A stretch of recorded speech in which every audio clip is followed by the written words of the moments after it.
4 जुलै 2024 रोजीचं MPSC आयोगाचं आलेलं जे शुद्धीपत्रक आहे त्याच्या संदर्भातला अपडेटेड आजचा व्हिडिओ आहे. राज्य व विभागीय पोलीस तक्रार प्राधिकरणावरील सदस्यांच्या पदावर नियुक्तीकरता सेवानिवृत्त उमेदवाराचे पॅनल तयार करण्याबाबतचं आलेलं हे अपडेट आहे.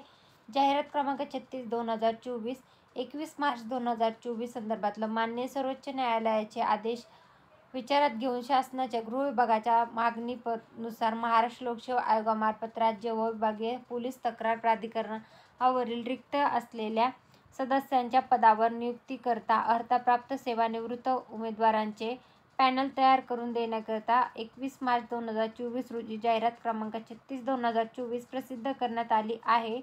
सदर जाहिरातीमध्ये विभागीय पोलीस तक्रार प्राधिकरणावरील सदस्यांसाठी पोलीस अधीक्षक दर्जापेक्षा कमी दर्जा नसलेला वयोमानाने सेवानिवृत्त अधिकारी अशी अर्हता नमूद करण्यात आली होती. तथापि सदर पदांच्या अधिनियमानुसार प्रस्तुत पदासाठीची अर्हता पोलीस अधीक्षक दर्जापेक्षा कमी दर्जाच्या नसलेल्या नियत वयोमानाने सेवानिवृत्त पोलीस अधिकारी अशी असण्यात यावी.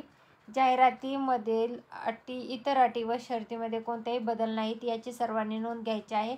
तर हे होतं MPSC आयोगाचं 4 जुलै 2024 रोजी आलेलं जे शुद्धीपत्रक आहे त्याच्या संदर्भातला अपडेटेड व्हिडिओ. धन्यवाद.